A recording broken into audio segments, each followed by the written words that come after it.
Assalamualaikum warahmatullahi wabarakatuh. Perkenalkan, nama saya Cynthia Abista sebagai moderator yang akan membantu berjalannya acara presentasi kelompok ini yang beranggotakan Ina Fitriani, Alang Muhammad Najar, Salsabila Putri Mudia, Tasya Wulandari, Namira Fitriani, Rizky Tiara Putri, dan saya sendiri Cynthia Abista.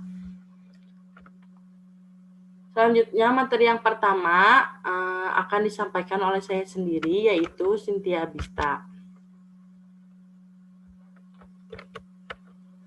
Di sini saya akan memaparkan definisi komunikasi tertulis dalam pendidikan orang dewasa.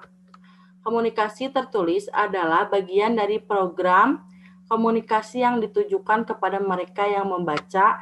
Dalam menggunakan alat komunikasi tertulis, yang penting adalah pesan sepadat mungkin bersifat pribadi, leaflet, atau pamphlet. Kalimat-kalimat pendek yang disusun dalam urutan yang logis dengan menyantumkan ringkasan akan menarik.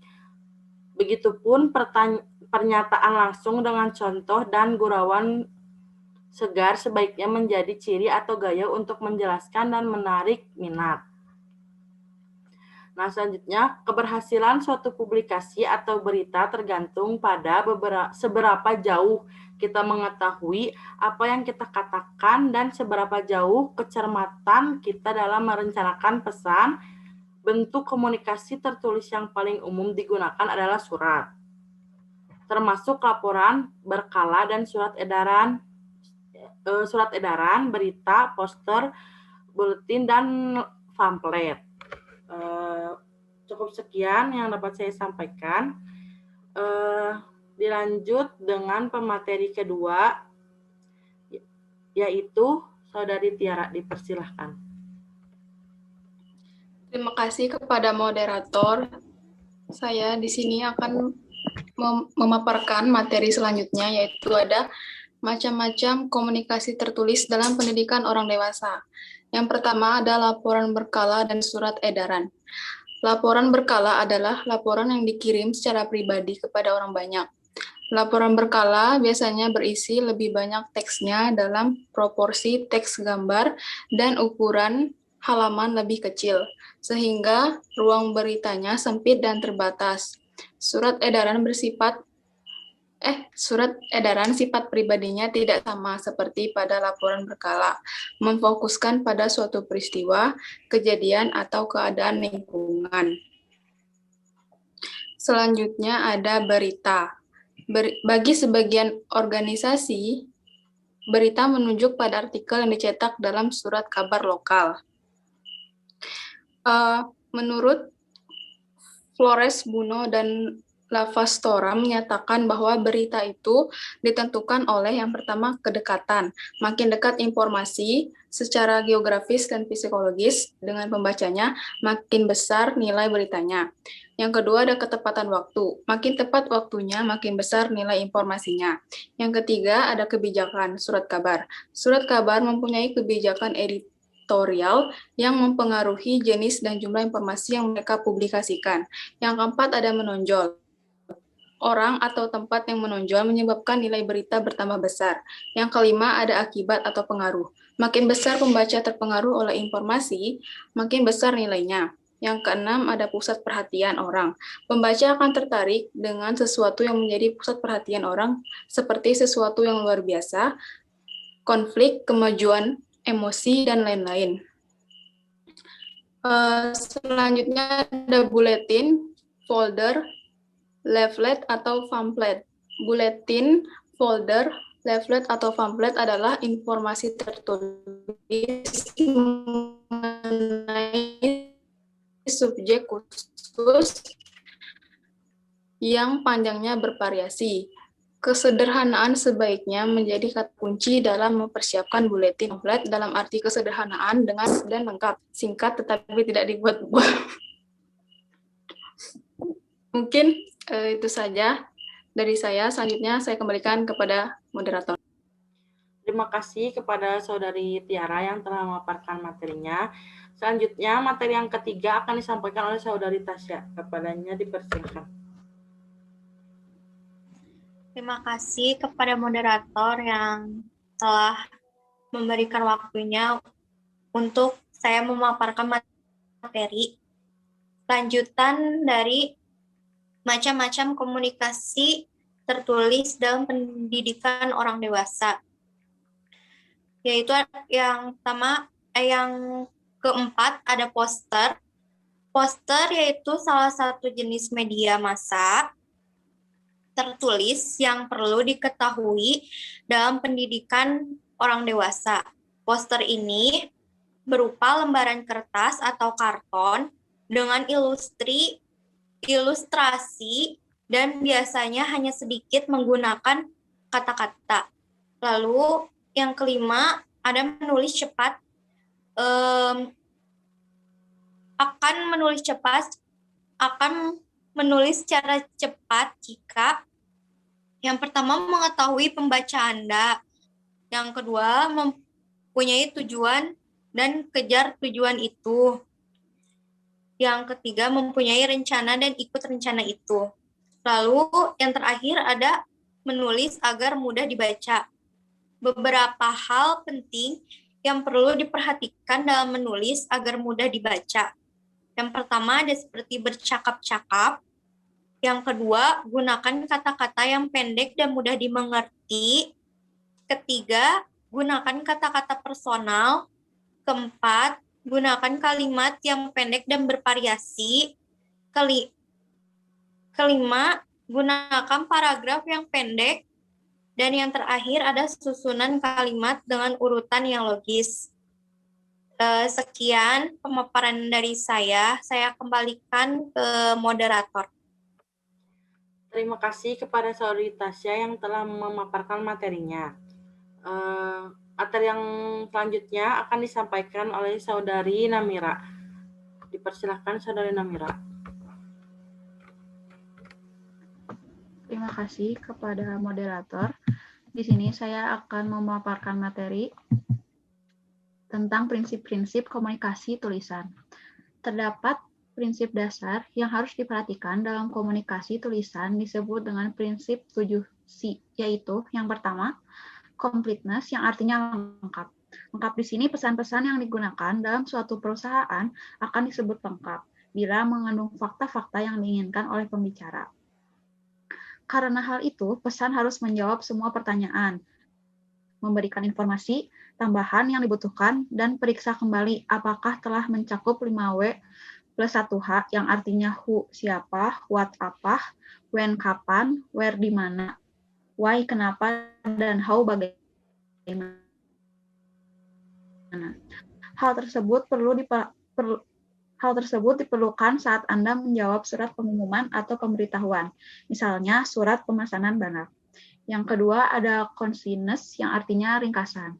Ringkasan adalah suatu pesan yang bukan mengorbankan beberapa kata sehingga menjadi tidak lengkap dan kurang sopan, tetapi dihilangkan kata-kata yang kurang penting dan hindari pengulangan kata-kata. Sekian pemaparan dari saya kembalikan kepada moderator. Terima kasih kepada Saudari Namira yang telah memaparkan materinya. Selanjutnya materi yang selanjutnya akan disampaikan oleh Saudari Salsabila Putri Mudia.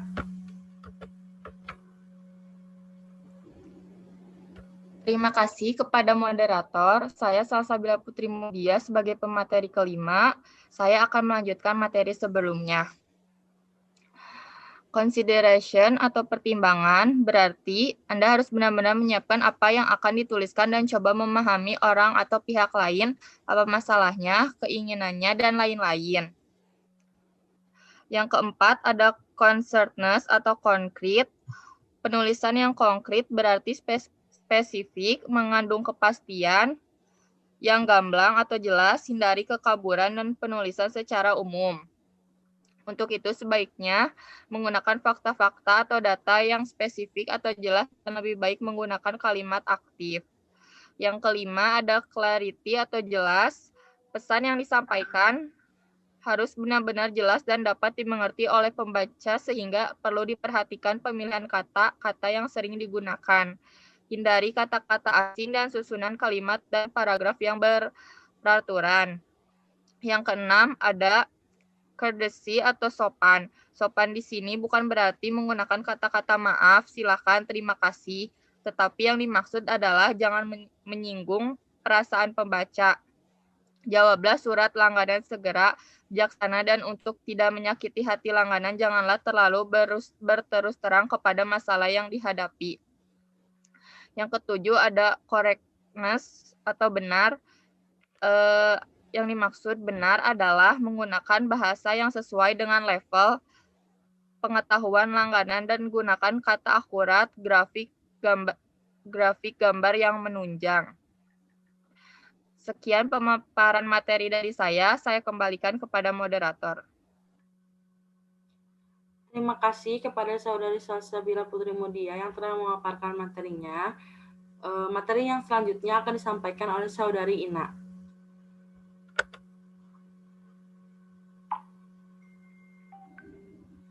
Terima kasih kepada moderator yang telah memberikan waktunya. Materi yang selanjutnya yaitu hambatan komunikasi tertulis dalam pendidikan orang dewasa.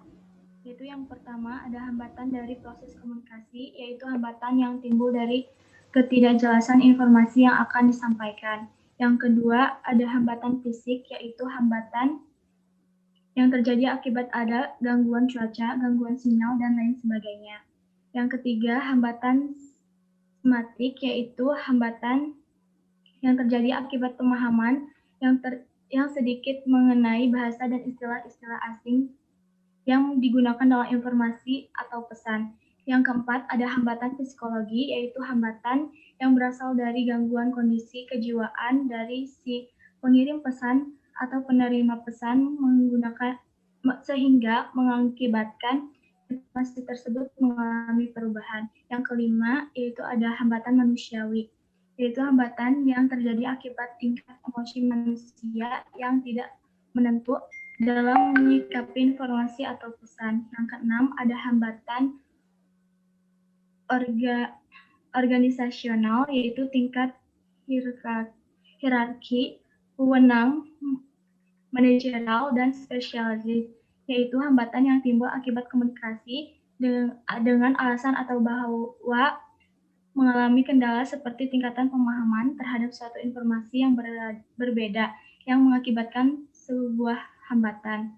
Yang ketujuh yaitu ada hambatan-hambatan antara pribadi, yaitu hambatan yang timbul antara pribadi di dalamnya sebuah organisasi. Biasanya hambatan ini muncul karena adanya salah paham antara pribadi yang menyangkut masalah tugas dan wewenang dari orang yang ada dalam organisasi. Mungkin cukup sekian yang dapat saya sampaikan. Saya kembalikan kepada moderator. Terima kasih kepada Saudari Ina yang telah memaparkan materinya. Selanjutnya, materi yang terakhir akan disampaikan oleh Saudara Lalang Muhammad Najar. Terima kasih kepada moderator. Cara mengatasi hambatan dalam komunikasi.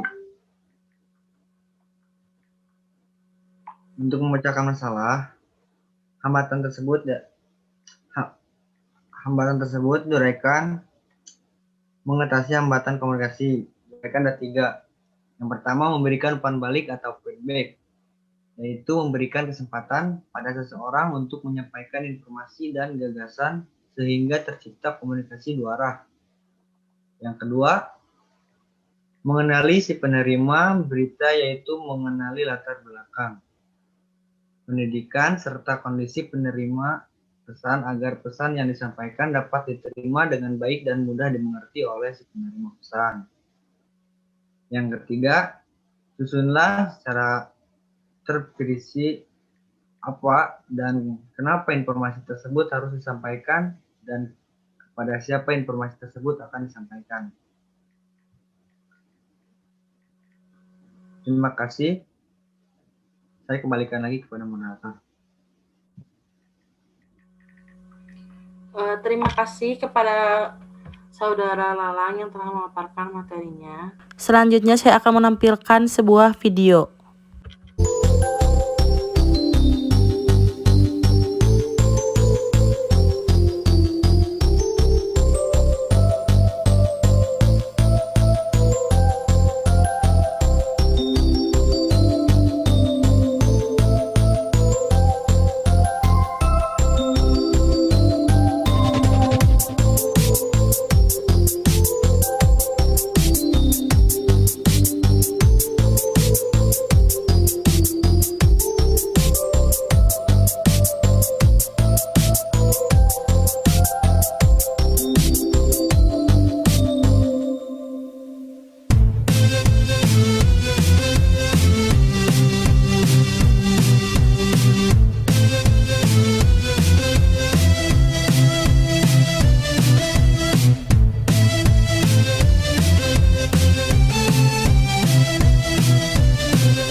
Mungkin cukup sekian presentasi dari kelompok kami. Kurang lebihnya mohon maaf apabila ada kesalahan.